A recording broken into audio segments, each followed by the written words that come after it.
This video is sponsored by the city of Final Fantasy Opera Omnia. A few weeks ago, Sony announced that they would be shutting down the digital stores for the PSP, PS3, and the PS Vita this summer. Then a few days ago, they were all like, nah, just kidding. Except for the PSP, that's definitely gotta go. This created a lot of concern among players as digital-only games would simply be lost to time. So in today's video, I'll be sharing with you 7 JRPGs that were almost gone forever. In the case of a few PSP JRPGs, they really will be gone forever when the store shut down on July 2nd, 2021. And if any of these games interest you, I might grab them while you can because Sony will eventually shut those digital stores down for good. But one game that isn't going anywhere anytime soon is today's sponsor, Dissidia Final Fantasy Opera Omnia. This free-to-play mobile RPG brings together a roster of over 140 Final Fantasy characters for an all-new adventure.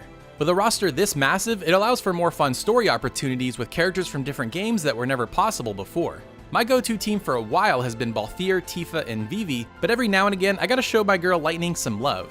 That's right, I like Lightning. Don't hate. What really makes Opera Omnia shine is the combat. It takes a page from the Dissidia fighting game's bravery system, and that you need to attack enemies to build up brave points before you can deal actual damage with HP attacks. This lends itself to some fun strategy, especially on tougher boss fights. Most battles are pretty quick, so this is the perfect game if you only have a few minutes to play here and there.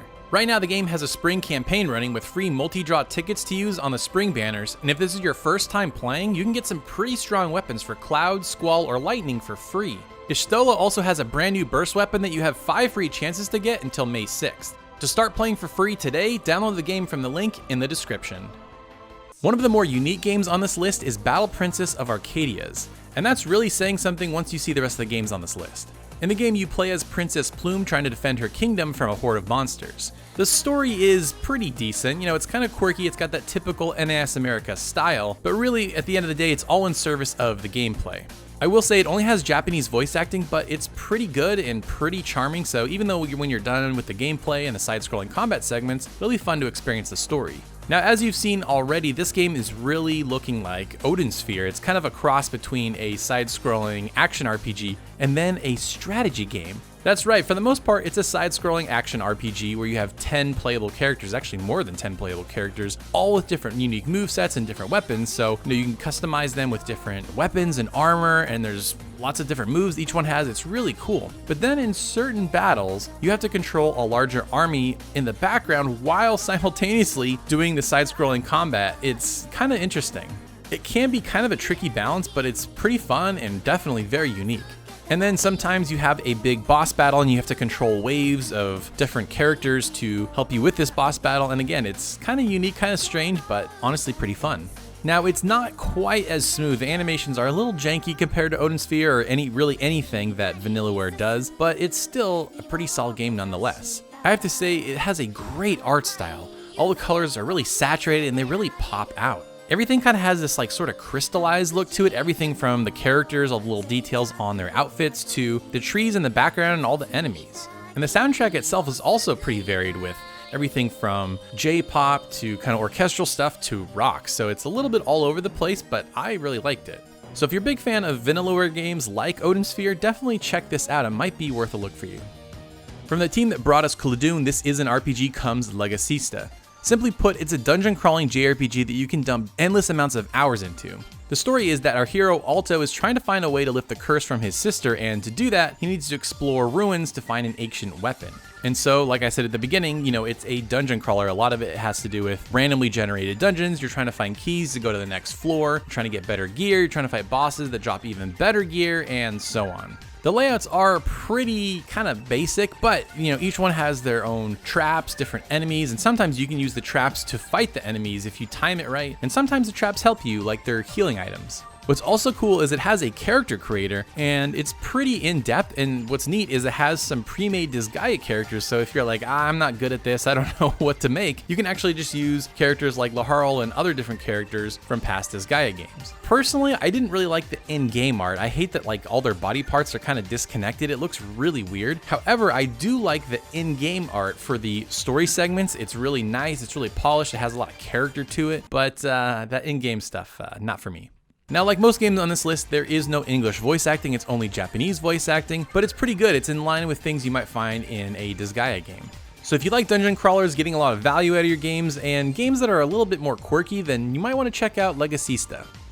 And speaking of dungeon crawlers, the next game on this list is Brandish: The Dark Revenant. Now this is actually a remake of a Super Nintendo game, and it's developed by Falcom, the developers of the Ys and Trails of Cold Steel series, and was brought west by Xseed. Now this is a bit of a different dungeon crawler. It's not an action dungeon crawler in the same way you might think. It kind of more follows the rules of a first-person dungeon crawler, but you're in the third person. As you're watching the gameplay, it probably looks a little bit awkward, but as you play, you'll get used to it. And I have to say, there's a simplistic yet addictive quality to it. The combat is pretty simple. If you're looking at an enemy, you automatically will be blocking, and then you have to kind of time your sword strikes at just the right time. But what's neat is you constantly see yourself getting stronger. The system kind of works like Elder Scrolls in that the more you use certain things, your strength or your intellect will go up. And you can kind of see here as the character's doing sword strikes, their strength is going up, so there's a nice sense of progression.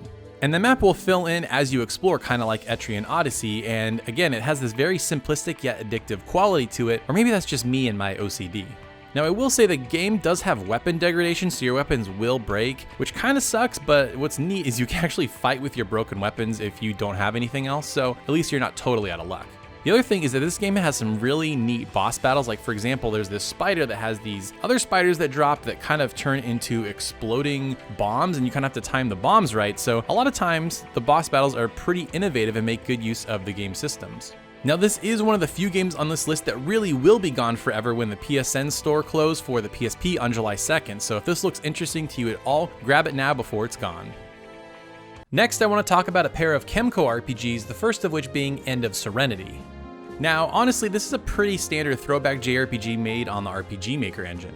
There's a standard story of trying to stop a bad guy from destroying the world, but I think the main appeal of this game is its charm. It has some really nice sprite work. As you're exploring the world and you're doing battles and stuff, it will remind you of, kind of the Super Nintendo or even early PS1 days RPGs. Now it has a turn-based system with a side view, something similar to the early Final Fantasy games, and overall the game doesn't do anything too outstanding, but if you like those kind of older school JRPGs, then you might want to check this one out. And the second of these Chemco RPGs is Mystic Chronicles. Again, it's similar in a lot of ways. Sprite-based art has a classic feel to it, and for me, the story really reminds me of Lunar. It's kind of more wholesome, and it's about this main character that wants to protect his village. Now, the one difference with Mystic Chronicles is that it has a first-person combat, a lot like the older Dragon Quest games. Again, neither of these games are going to blow your mind, but for someone that loves classic JRPGs and just can't get enough of them, you might want to give one of these two games a look. Now, I do believe both of these are available for mobile devices, but come on, who wants to play a game like this on their phone?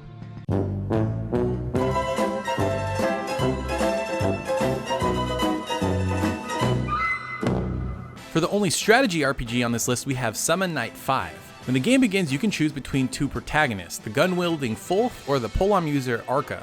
You can also choose between 4 partner characters, which allows for 4 different endings depending on which of these 4 different partner characters you use. Now the story is interesting. You're kind of like that character that Karl Urban plays in Thor Ragnarok, where you're guarding the different worlds. For the most part, it's a pretty straightforward strategy RPG. You take turns, move across grid-based maps, try to defeat all the enemies on the map, and so on. However, what makes it kind of unique is its Brave system. And this essentially acts as the team's morale. You'll lose points through the battle, whether you have characters fall in battle, you get hit too many times, but then you can also gain points, like when you defeat enemies, you attack first, things like that. And if your team ever hits 0 Brave points, the game will be over and you'll have to restart the battle. Now what's interesting about its experience point system is that it won't level up automatically like most RPGs. You kind of have to allocate it manually, so you can kind of build your characters how you want. Now, one caveat I will say is this isn't a digital only game. It does have a physical release. However, when I looked around and I tried to find physical versions, there were very few available on eBay and places like that. So if you don't want to pay a fortune or you just have a hard time finding one, I might get the digital version of this game while you can. And for the most interesting game on this list, and the one I'm most excited to share, we have Orashika Tainted Bloodlines. This does so many things that I've never seen before in a JRPG. The general premise is that your family was cursed for not protecting certain treasures. Your family was killed and your bloodline is cursed, and they only have 2 years to live. So each time you have a new child, they'll only be able to live for 2 years, but I'll get to that in a little bit. The gods take pity on you, however, and they allow you to get revenge. Now the game sort of plays like a roguelike, in that you only have 2 in-game years to use certain characters before you need to make new babies, and don't worry, it doesn't get too weird. So when you have these new characters, their stats will carry over from their parents, and the eventual goal is trying to destroy the demon that cursed you. Now here's the tricky thing. Everything you do takes up time, whether it's exploring dungeons, fighting in battles, leveling up your characters back at your base, whatever you do, this takes up time. So you kind of have to be patient with the time management, but it's worth it. Now the game is split between dungeon crawling and outfitting your characters back at the town and leveling up your town. The turn-based combat is actually rather fast-paced and super fun. You'll have 8 different classes, and usually when you pick an attack you have to choose what rows it hits, and again, you always have to keep in mind time. So you could wipe out an entire group of characters, but this might take up more time, so you kind of have to find a balance. Now this might sound stressful and annoying, but over the long run the game has a great sense of progression. Obviously each character won't be around too long, so you won't feel progression in your character, but it's more like in your family's bloodline, if that makes sense. And if you haven't noticed already, this game has an absolutely breathtaking art style. It's very reminiscent of classic Japanese ink painting, something you might find in a game like Okami. It was really fun to explore new environments, try new attacks, see different enemies just to see new pieces of art come into the game.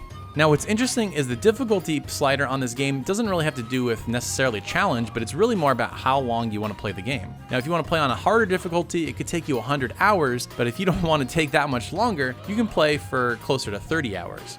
Now if there's only one game you check out on this list, definitely make sure it's Orashika because it's so unique and I haven't really seen any games like it, and I think it'll be worth your time. Now if you want even more JRPG goodness, be sure to watch this video right here. And special thanks to Square Enix for sponsoring this video. To start playing Dissidia Final Fantasy Opera Omnia for free today, you can download the game from the link in the description. Thank you so much for watching, and we'll see you next time.